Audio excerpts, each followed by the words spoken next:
네, 저는 그린래피드 한인은혜교회에 목회하고 있는 김문배입니다.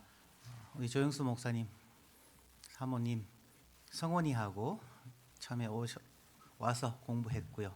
현우는 그곳에서 태어나서 제가 유아 세례도 주고 함께 즐겁게 잘 지냈습니다.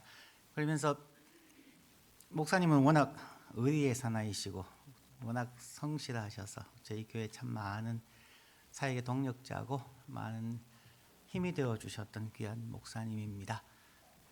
목사님 오셨을 때에 우리 교회에 하나의 일이 있었습니다. 아마 조 목사님이 소개를 했는 것 같습니다.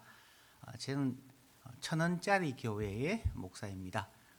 1,000원짜리 교회라고 하는 것은 저희 교회가 그 당시에 2005년에 벌튼 하이츠 크리스천 리폼 철치라고 하는 네덜란드계 미국 교회였습니다. 우리 같은 교단이었습니다. 그 교단에서 폴 벤빅이라고 하시는 장로님께서 갑자기 저에게 전화가 왔습니다. 그러면서 김 목사님 교회 건물을 찾고 있다고 들었습니다. 혹시 원하시면 거기에 어플라이를 하십시오. 조건은 단 하나밖에 없습니다. 조건이 $1 원 1불에 저희가 이 건물을 굉장히 큰 건물입니다. 그것을 팔겠다. 그래서 저희도 이제 신청을 하게 되었습니다. 그런데 그 교회를 저희 교회의 간증은 전혀 아니고요. 그 교회의 간증을 해드리고 싶습니다. 그 교회가 저희들에게 준 그리스도인이 어떻게 살아야 하는가에 대해서 너무나 삶으로 우리에게 모범을 보여주었기 때문에 그렇습니다. 벌튼 하이츠 교회는 저에게 전화했을 그 2005년에 교회를 설립한 지 99년이 되었던 교회입니다. 99년이 되었기 때문에 약 4대 가량이 함께 신앙생활을 해서 서로가 너무 잘 알고 서로의 식탁에 숟가락 숫자가 몇 개인지를 다 알 만큼 굉장히 친밀한 교회였습니다. 그런데 미국은 시간이 지나가면서 도심에서부터 점점 이제 공동화가 생기고 이분들이 자녀들은 야외로 시외 지역으로 나아가게 되어집니다. 그러다 보니까 연세 드신 분들 55세 이상의 분들이 교회의 주축이고 하다 보니까 그분들이 공동회의를 하게 되었습니다.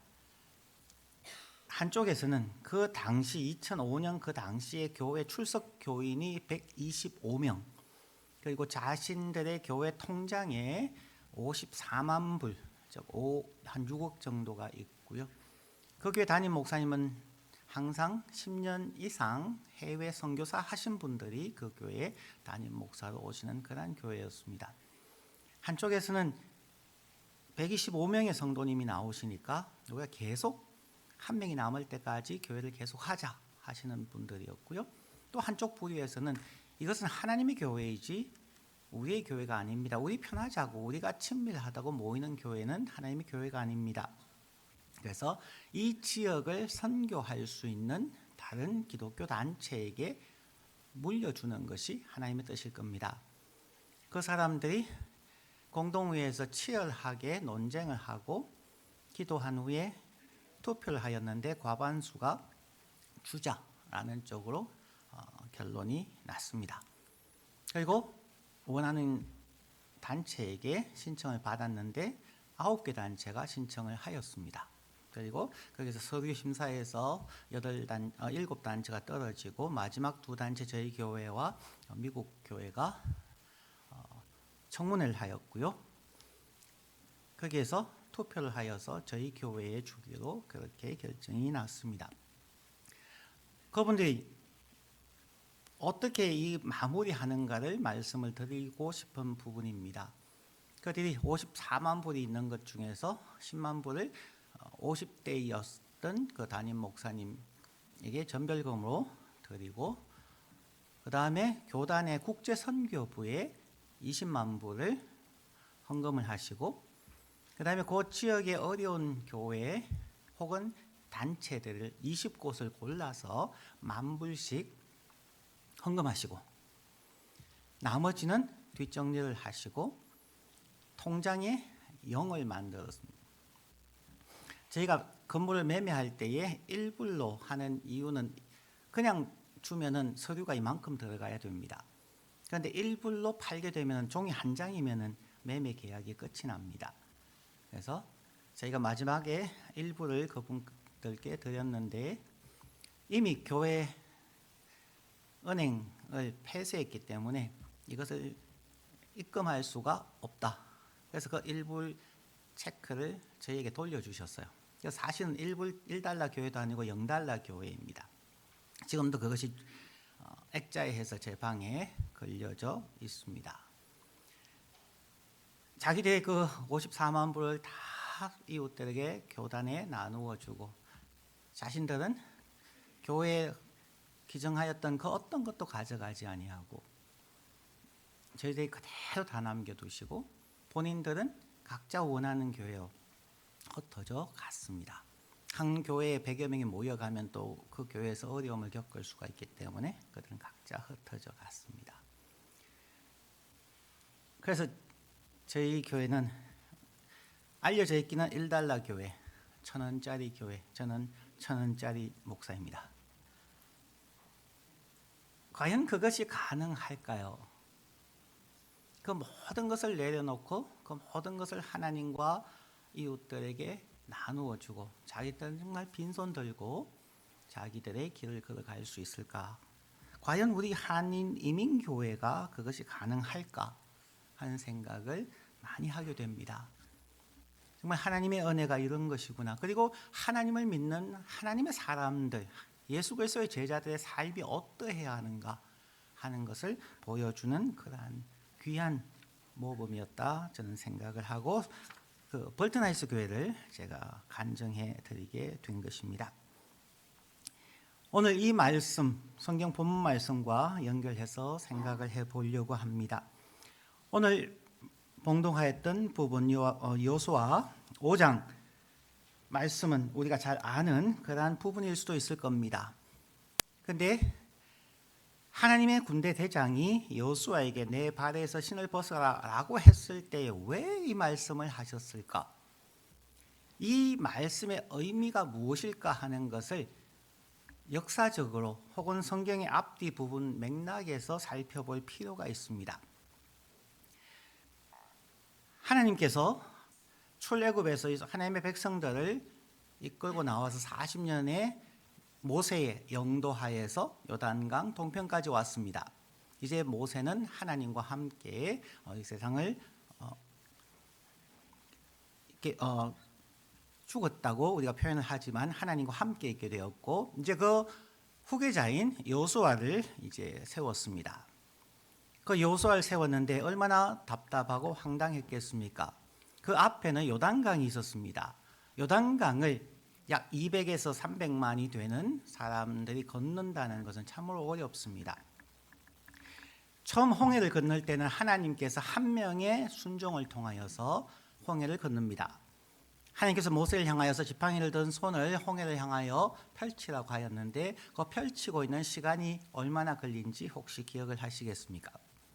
성경에 보면은 밤새도록 동풍이 불었다고 이야기합니다. 즉 모세가 팔을 들고 있는 시간이 10분, 20분이 아니라 밤새도록 7시간, 10시간 들고서 있었다는 그런 이야기입니다. 한 사람의 처절한 순종을 통하여서 홍해가 갈라지게 되었습니다. 이제 요단강 앞에 왔을 때 하나님께서는 이제 12명의 순종을 요구하십니다. 그것이 바로 하나님께서 여호수아를 통하여서 12 제사장을 각 지파마다 뽑게 하시고 그 12명이 법궤를 메고 요단강에 들어가게 하십니다. 그 요단강에 들어갈 때에 우리가 아는 것처럼 법궤는 손으로 만질 수도 없고 나귀의 수레에 태워서 갈 수도 없습니다. 채를 해서 3명, 12명이 그것을 뜰채에 메고 가야만 합니다. 한번 상상을 해보시길 바랍니다. 요단강을 들어가는데 12명이 양쪽에 6명씩 해서 들어가면은 앞에 있는 사람들은 들어갈 때 물이 점점 차오르고 뒤에 사람은 아직 발이 들어가지 않았을 수 있습니다. 누구의 발이 들어갔을 때에 요단강이 갈라졌을까요? 상식적으로 생각을 하면 제일 마지막 사람이었겠죠. 그럼 제일 마지막 사람의 발이 들어가려면 앞에 있는 사람은 물이 점점 차 들어오면 굉장히 두려웠을 겁니다. 어쩌면 우리말로 야 밀지마라고 했을 수도 있습니다. 물 빠질 수가 있으니까요. 그런데 그들이 어떻게든 순종해서 들어가고 그 모든 12명이 발이 강에 들어갔을 때에 요단강이 갈라집니다. 그리고 그 요단강에서 12개의 돌을 가지고 나와서 길갈에 탑을 샀습니다. 하나님께서 역사하셨다는 것을, 그리고 후손들에게 우리의 조상들이 어떻게 요단강을 건넜는지를 보여주기 위하여서 기념비로 세워져 있었습니다. 12명의 순종으로 요단강을 건넜는데 하나님께서 하나님의 백성을 만들어갈 때 세 번째는 60만 명의 믿음의 순종을 원하십니다. 요단강을 건너가고 난 후에 다시 요단강은 흐르기 시작했습니다. 뒤로는 물러갈 길이 없습니다. 그러나 앞에는 여리고를 비롯하여서 수많은 가나안 민족들이 기다리고 있습니다. 그들은 이미 모세를 통하여서 이스라엘 백성들이 어떻게 수많은 민족들을 정복하고 왔는지를 그들은 이미 듣고 있었기에 두려워하였고, 자기들도 철저하게 준비하지 않으면 이스라엘 백성들에게 몰살당할 수 있다는 두려움들이 있었습니다. 그렇기 때문에 성벽을 짓고 군대를 양성하고 준비하고 있는 그런 상황이었습니다. 이 상황에서 하나님께서는 갑자기 여호수아에게 너희 백성들이 광야에서 할례를 하지 못했기 때문에 지금 할례를 하라는 사건이 생깁니다. 자, 우리가 생각하면 할례 받는 것이 그게 대단할까요? 라고 생각하지만 그들에게는 너무나 두려운 사건입니다. 할례라고 하는 것, 우리가 포경수술이라고 쉽게 생각할 수 있는 그 부분인데요. 하나님께서 부싯돌로 칼을 만들어서 포피를 잘라내라고 하는데, 그 당시에는 숫자가 60만 명이나 되는 그 군사들, 마취약도 없습니다. 진통제도 없습니다. 60만 명을 할례를 행하려면 어마어마한 시간, 또한 그들이 수주 동안 신음하며 누워 있어야만 합니다. 뒤로는 요단강입니다. 도망갈 길이 없습니다. 앞에는 적들이 준비하고 있습니다. 얼마나 위험한지 상상하실 수 있으시겠습니까? 우리는 모르지만 이스라엘 백성은 압니다. 왜냐하면 그들의 조상 야곱의 사건을 그들은 기억하고 있기 때문이었습니다.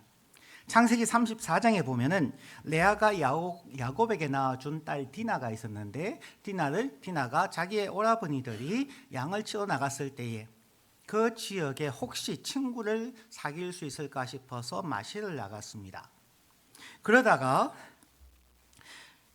히위 족속 중 하몰의 아들 그 땅의 추장 세겜이 그를 보고 너무 마음에 들어서 그를 끌어들였고 성폭행을 하게 되었습니다. 그리고 5절 6절에 보면은 세겜의 아버지 하몰이 야곱에게 말하러 왔을 때에 당신의 딸을 우리에게 주십시오라고 말하러 왔을 때 야곱은 매우 분노하였고 정말 견딜 수 없는 모멸감이었지만 아들들이 다 들에 나가 있었기 때문에 어떻게 할 수가 없었습니다. 그래서 시간을 달라고 하였을 것이고 어느 정도 시간이 지나고 난 후에 12아들이 돌아왔습니다. 그리고 야곱은 아들들에게 이야기를 합니다. 아들들은 대책회의가 생겼죠. 어떡하냐? 저 짐승만도 못한 인간들에게 우리의 사랑하는 누이가 어려움을 당했는데, 그때에 한 꾀를 냅니다. 그 꾀가 무엇이냐 하면은 야곱의 아들들이 그들에게 말하되 할례 받지 아니한 사람들에게 우리의 누이를 줄 수 없습니다. 만약 당신들이 할례를 받겠다면, 추장을 비롯하여서 모든 부족의 남성들이 할례를 받겠다면 우리의 딸들을, 디나뿐만 아니라 우리의 딸들을 주겠습니다. 그리고 우리가 당신들의 딸들을 취하겠습니다라고 제안을 합니다. 그때에 하몰과 그의 아들 세겜을 비롯하여서 그 백성들이 참 좋은 생각이다 하고 동시에 그들이 할례를 받습니다. 창세기 34장 25절에 보면은 제3일에 모두가 아파할 때에 야곱의 두 아들 시몬과 레위가 단 두 사람, 어쩌면 그들이 하인들을 데리고 갔을 수도 있겠지만 성경은 단 두 사람을 이야기합니다. 시몬과 레위, 그 두 사람이 그 성을 기습하여서 그 모든 남자를 칼로 죽입니다. 어쩌면 수천 명이었을 수 있는 그들이 3일 후에 신음할 때 그냥 전쟁할 이유가 없습니다. 그냥 시몬과 레위는 칼을 들고 가서 그냥 푹푹 찌르면은 다 죽습니다. 한 족속을 두 사람이 다 죽여버렸습니다. 이스라엘 백성들은 그 기억이 자기들의 조상, 자기들이 아브라함의 하나님, 이삭의 하나님, 야곱의 하나님 하여서 늘 기억하고 구전으로 역사 교육을 받아왔던 그 야곱의 사건을 그들은 기억하고 있었을 것입니다. 두 사람이 한 족속을 죽일 수 있다는 그 할례 사건을 지금 하나님은 여호수아에게 요구하고 계시는 것입니다. 그 앞에 여리고와 수많은 가나안의 성읍 군사들이 있는데 뒤에는 요단강이 흘러서 도망갈 수도 없는데 모든 군사가 할례를 받고 누워 있어라. 그 몇 주 동안 너희들은 그냥 저들이 오면은 그냥 칼로 이쑤시개로 과일을 꽂듯이 꽂으면 다 죽는 그 상황을 하나님께서 요구하셨다는 것입니다. 여호수아가 지금 여리고를 향하여서 나아갔다고 했을 때 왜 나갔을까요? 그의 마음이 얼마나 두려웠겠습니까? 자기의 모든 군사들은 지금 신음하며 누워 있는데 혹시나 여리고 쪽에서 적군이 오면은 우리는 어떡할까 두려워서 지금 척후병처럼 나아가 있습니다. 그런데 앞에 한 사람이 나타났습니다. 처음에는 그가 하나님의 군대 대장인지 알지 못합니다. 그래서 너는 우리를 위합니까? 적들을 위합니까? 두려움 속에서 질문을 하였습니다. 우리가 성경을 읽을 때 이렇게 생각할 수가 있습니다. 우리는 하나님을 위해서 목숨을 걸고 요단강을 건넜고 목숨을 걸고 지금 저기에 할례를 받고 누워 있습니다. 그러면 하나님께서 저희 편이 되어야 하지 않겠습니까? 그러면 하나님이 우리를 지키는 자가 되어 주셔야 하지 않겠습니까? 그게 우리의 마음입니다. 그리고 하나님께서 그렇게 맞아 너는 나에게 순종하였기에 내가 너와 함께 한단다 이 말을 듣고 싶을 겁니다. 그런데 오늘 성경을 보십시오. 아니라고 얘기합니다. 나는 너희 편이 아니다. 적들의 편도 아니다는 거죠. 우리가 신앙생활을 하다 보면 하나님의 은혜가 정말 놀라운, 정말 간증을 많이 하게 될 수도 있습니다. 하나님께서 여기까지 도우셨습니다. 하나님께서 이렇게 기적을 행하셨습니다. 우리는 그렇기 때문에 하나님이 우리 편이라고 생각하기가 쉽습니다. 혹은 할례 사건처럼 우리는 하나님을 위해서 이렇게 헌신했습니다. 하나님을 위해서 이렇게 봉사했습니다. 헌금했습니다. 예배했습니다. 선교했습니다. 수많은 것을 하나님께 보여드리며 하나님 저희가 이렇게 살았습니다. 하나님 우리 편이지요? 라고 질문할 겁니다. 그럼 오늘 본문으로 이야기한다면 하나님은 아니라는 것입니다. No. 기대하지 말라는 것입니다. 이것은 우리에게 너무나 큰 충격적인 표현입니다. 그렇다고 해서 하나님이 우리를 지키지 않으시고 함께하지 않을까요? 항상 함께합니다. 그런데 하나님께서 요구하시는 것은 매 순간 너가 선택하라는 것입니다. 너의 발에서 신을 벗어라 라고 얘기하시는 것입니다. 너의 발에서 신을 벗으라고 하시는 성경은 구약에서 크게 4번 나오고 저는 오늘 신약에서도 2곳을 말씀을 드리려고 합니다. 첫 번째는 출애굽기 3장 5절에 나오는 말씀입니다. 우리가 잘 아는 것처럼 하나님께서 모세를 부르시는 장면입니다. 하나님이 이르시되 이리로 가까이 오지 말라. 너가 선 곳은 거룩한 땅이니 너의 발에서 신을 벗어라. 떨기나무 앞에서 하나님께서 그에게 부른 장면이죠. 왜 하나님께서는 80세가 된 모세가 떨기나무를 보고 왔을 때 첫 번 하신 말씀이 내가 선 곳은 거룩한 땅이니 내 발에서 신을 벗어라 라고 얘기했을까요? 두 번째 성경 구절을 말씀을 드립니다. 룻기서 4장 7절부터 8절의 말씀입니다. 옛적 이스라엘 중에는 모든 것을 무르거나 교환하는 일을 확증하기 위하여 사람이 그의 신을 벗어 그의 이웃에게 주더니 이것이 이스라엘 중에 정명하는 전례가 된지라. 이에 그 기업 물을 자가 보아스에게 이르되 너가 너를 위하여 사라 하고 그의 신을 벗는지라. 이 부분은 룻기라고 하는 것은 엘리멜렉과 나오미라고 하는 두 등장인물이 두 아들과 함께 모압에 갔다가 두 며느리를 얻게 되고 거기에서 엘리멜렉과 두 아들이 죽고 그 두 며느리 가운데 누가 같이 돌아가겠느냐 했을 때에 룻이 제가 같이 가겠습니다 하고 간 장면이었죠.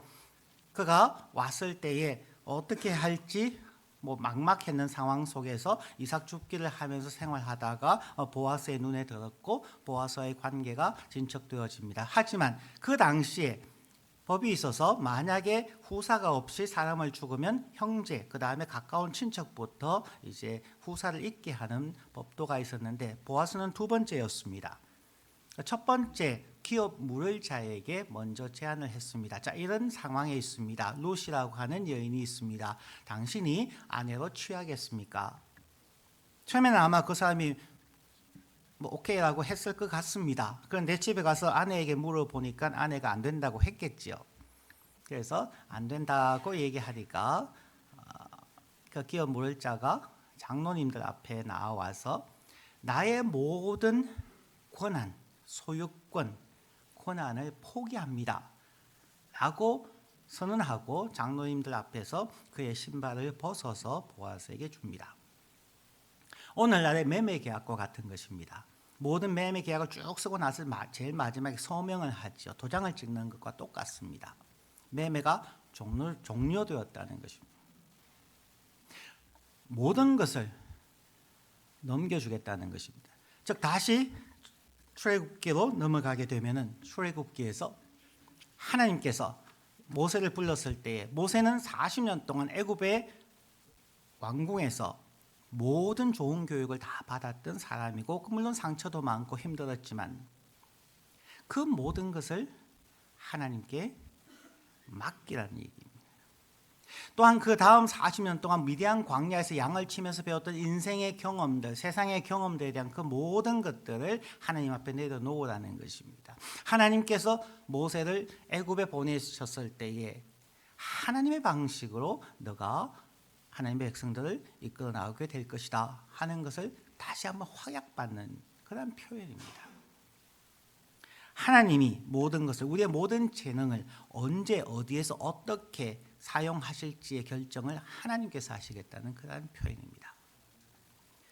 이제 한 번 더 이야기를 하면 사무엘하 15장 30절의 말씀입니다. 이 부분은 다윗이 그의 아들 압살롬의 반역으로 도망가는 장면입니다.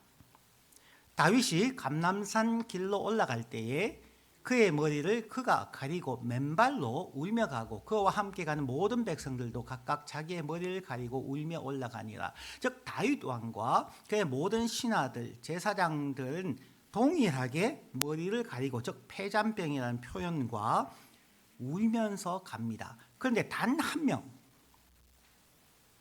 다윗만 신발을 벗고 맨발로 갑니다. 무슨 의미일까요? 우리가 아는 것처럼 다윗은 어려서부터 골리앗을 오직 하나님의 이름에 의지해서 나가서 이겼던 자이고 그는 백전백승하였던 용장이었습니다. 한 번도 전쟁에서 지거나 항복하거나 한 적이 없는 사람입니다. 그거 왜 도망가야 했을까요? 아직 그때에도 하나님의 제사장들이 다윗과 함께했습니다. 요압을 비롯하여서 백전노장의 총사령관들이 다윗과 함께했습니다. 수많은 지략가들이 다윗과 함께했습니다. 심지어 하나님의 법궤를 다윗에게로 옮겨왔습니다. 그리고 거기에 있는 수많은 사람들, 성경을 읽을 때 한 번씩 이렇게 상상력을 동원해 보시면 그 장면을 보시면은 수많은 사람들이 왕이여 우리가 왜 도망가야 합니까? 우리에게는 아직도 이순신 장군의 말처럼 배 12척이 있습니다. 우리에게는 아직도 군사가 있습니다. 아직도 지혜로운 자들이 있습니다. 우리가 왜 도망가야 합니까? 왕이여 멈추십시오. 수많은 사람들의 소리에 그가 귀 기울이지 않고 오직 하나님께 귀를 기울입니다. 하나님, 저의 살아온 모든 경험, 전쟁의 경험, 제가 골리앗을 이겼던 그 경험 내려놓습니다. 모압이나 수많은 외적들과의 전쟁의 노하우도 내려놓습니다. 저 수많은 조언들, 위대한 동력자들, 심지어 하나님의 법궤도 내 뜻으로 사용하지 않겠습니다. 하나님이 원하시면 하나님께서 저를 다시 돌아오게 할 것을 믿습니다. 그리고는 내려놓고 맨발로 모든 것을 포기하고 맨발로 그는 피난길을 갑니다. 이것이 구약에서 내려오는 내 발에서 신을 벗으라고 하는 매우 중요한 흐름입니다. 이 말씀을 너무나 잘 알고 계셨던 예수 그리스도께서 이 말씀을 자신의 표현으로 바꿔놓습니다. 이것이 우리가 너무 잘 아는 구절입니다. 마태복음 16장 24절 말씀. 이에 예수께서 제자들에게 이르시되 누구든지 나를 따라오려거든 자기를 부인하고 자기 십자가를 지고 나를 따를 것이니라. 신발을 벗는다는 이야기는 자기를 부인하는 것이고 자기의 십자가를 지고 예수님을 따르는 그런 삶을 이야기합니다. 그런데 자기를 부인할 수 있을까요? 어떻게 자기를 부인할 수 있을까요? 우리는 너무나 쉽게 하나님 나의 주님입니다. 나의 모든 것을 부인합니다. 그렇게 이야기하지만 자신을 부인하는 것은 너무나 어렵습니다. 여러분께서 국립미술관이나 어디 가보시면 저 같은 문예한은 보면 참 잘 그렸다. 모네구나 누구구나 이렇게 하고 지나갑니다. 그런데 저희 아내는 달라요. 가기 전부터 며칠 전부터 구글링을 해서 여기는 네이버 검색을 해서 이 작가가 몇 세기에 어떤 화풍이고 어떤 상황에서 이것을 그렸다든지 쭉 이렇게 검색을 합니다. 리서치를 해서 그래서 알고 가서 보면 저희 아내는 그 앞에서 10분, 20분 서 있는데 저는 한 30초면 지나갑니다. 잘 그렸네 이러고 지나갑니다. 그래서 아는 만큼 보인다 하는 그런 말이 있죠. 부인도 마찬가지입니다. 아는 만큼 부인할 수 있습니다. 그래서 저희 교회에서는 매년 성도님들께 자기의 자서전을 쓰게 합니다. 대학부 수련회 1월달 올해도 했었는데요. 학생들이 써오라고 이야기하면 8장, 10장, 6장 원하는 대로 그냥 써옵니다. 작년에 썼던 것, 올해 쓴 것 또 다릅니다. 쓰다 보면 그게 많이 더 부과되어지는 부분들이 있습니다. 3살 때 내가 이런 경험이 있었습니다. 그때는 이렇게 생각했습니다. 7살 때 이랬었습니다. 부모님과의 관계가 이랬었습니다. 자녀와의 관계, 친구와의 관계, 직장에서의 생활, 상처 입었던 것 자기가 쭉 써갑니다. 그리고 수련을 하면서 그것을 가지고 하나님 조목조목 하나님과 대화를 합니다. 하나님 이랬습니다. 작년에 이것을 내려놓았는데 아직도 앙금이 있는 것 같습니다. 하나님 앞에 내어놓습니다. 이 감정을 주님께서 받아주시고 치유하여 주시기 원합니다. 하나하나 해나가는 것입니다. 미국에서 내 마음 그리스도의 집이라는 조그마한 소책자가 있습니다. 그 소책자의 내용은 그러한 것입니다. 예수 그리스도를 나의 집으로 영접을 합니다. 예수님께서 문 밖에 서서 두드리니까 문을 열어주고 들어와서 함께 먹는 장면을 상상하시면 됩니다. 많은 사람들이 예수 그리스도를 내 마음의 집 안에 들어와서 옹접실에 모시고 거기에 차 한 잔을 대접을 하고 있습니다. 아마 여기 계시는 모든 분들은 예수 그리스도를 여러분의 마음에 모셨을 겁니다. 그런데 그 예수 그리스도가 여러분의 공부방에 들어가실 수 있으십니까? 예수님께서 여러분의 주방에 들어가셔서 여러분의 주방에서 뭘 하고 있는지를 다 보시고 주님께서 이렇게 바꾸면 좋겠다 하고 하면 어떨까요? 여러분의 침실에 들어가셔서 하나님께서 이 침실도 내가 주인이다. 미국에서는 그라지가 있으니까 창고가 있으니까요. 거기에도 들어가서 이것이 나의 집이다. 저희들은 매년 자기의 그것을 쓰면서 13살의 방의 주인도 예수님이십니다. 33살의 제 방에 이런 사건이 있는 이 방의 주인도 예수님이십니다. 60살의 모습도 하나하나 하나님 앞에 내어놓는 것. 그렇지 않으면 교회 생활을 오래 하였음에도 불구하고 한번 어려움을 당하거나 혹은 성질이 나거나 그러면 갑자기 딴 사람을 돌변하는 경우가 많이 있죠. 사람들이 예수 믿어도 별 수 없어 라는 그런 얘기를 많이 합니다. 왜냐하면 우리가 우리 자신을 알지 못하고 우리의 디테일하게 상세하게 자기를 알고 자기를 하나님 앞에 부인하지 못했기 때문입니다. 예수님께서 이렇게 말씀을 하시고 나서 예수님 당신께서 직접 신발 벗는 모범을 보여주십니다. 마가복음 14장 36절 말씀입니다. 이러시되 아빠 아버지여 아버지께는 모든 것이 가능하오니 이 잔을 내게서 옮기시옵소서. 그러나 나의 원대로 마옵시고 아버지의 원대로 하옵소서 하시고. 예수님께서 순수하게 하나님께 순종하셨을까요? 우리는 성경을 너무 은혜롭게 읽습니다.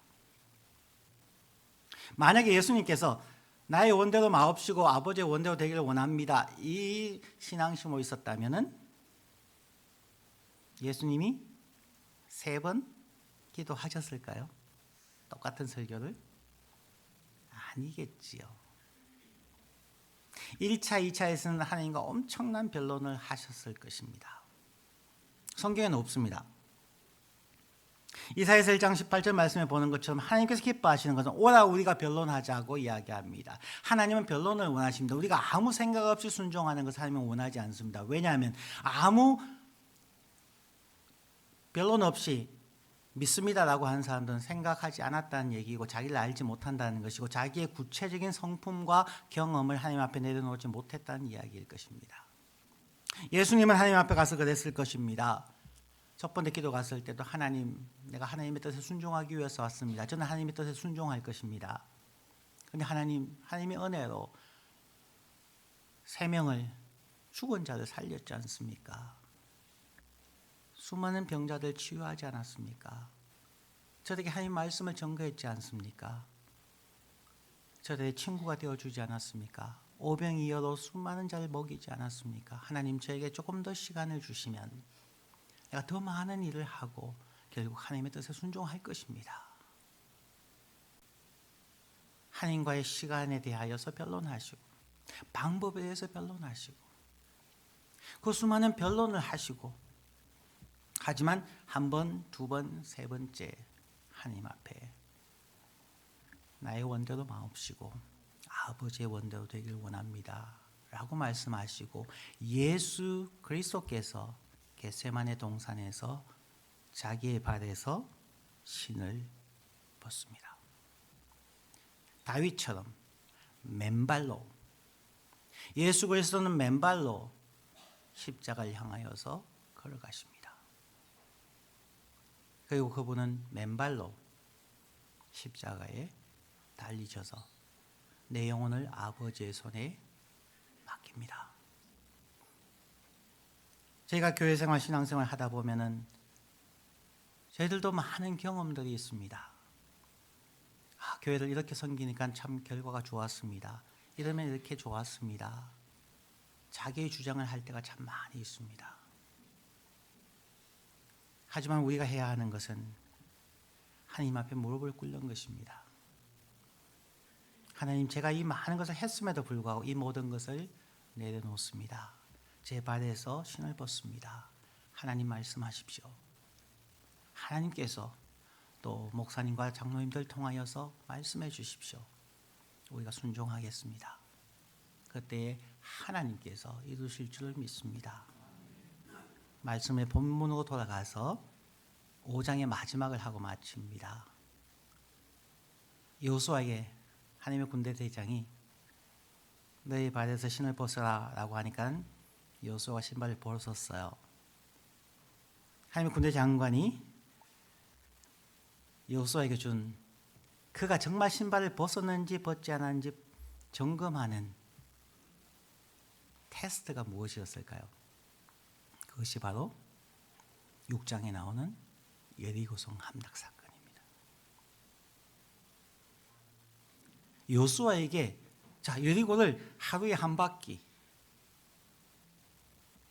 7일째 7바퀴를 돌라는 게 여호수아가 받아들일 수 있었을까요? 그건 불가능합니다. 그는 40년 동안 모세가 손을 들고 아론과 훌이 양쪽에서 팔을 받쳤을 때 군대를 끌고 나와서 싸웠던 총사령관이 여호수아입니다. 어떻게 싸워야 하는지 완전히 아는 전문가였습니다. 그런 여호수아에게 하나님의 군대 장관은 그냥 줄 서서 행진하라는 것입니다. 하나님께서 이렇게 명령해도 너는 순종할 수 있겠니? 라는 말이죠. 그래서 여호수아는 백성들을 이끌고 그 길을 갑니다. 하나님께서 여리고를 무너뜨린 것은 첫 번째 모세의 순종을 통하여 한 사람의 순종을 통하여 홍해를 가르셨고 40년 후 12명의 순종을 통하여 요단강을 가르셨고 60명의 순종을 통하여 할례 사건으로 하나님의 대장을 만나게 하시고 전 이스라엘 백성들이 하나님 말씀에 순종하여 여리고성을 돌림을 통하여서 그들이 비로소 약속의 땅 가나안에 입성하게 되었습니다. 이 아름다운 교회도 한 사람 목사님의 순종과 또 12명이라고 할 수 있는 우리 장로님들의 순종과 봉사하시는 모든 분들의 할례의 순종 그리고 온 성도님들 순종을 통하여서 가나안 입성, 여리고의 함락, 하나님이 역사하시는 살아계신 하나님, 지금도 역사하시는 하나님, 지금도 아름다운 교회를 통하여 이 지역을 제자화하고 전도하기를 원하는 그 놀라운 역사를 체험하는 귀한 교회 되시기를 간절히 축원드립니다.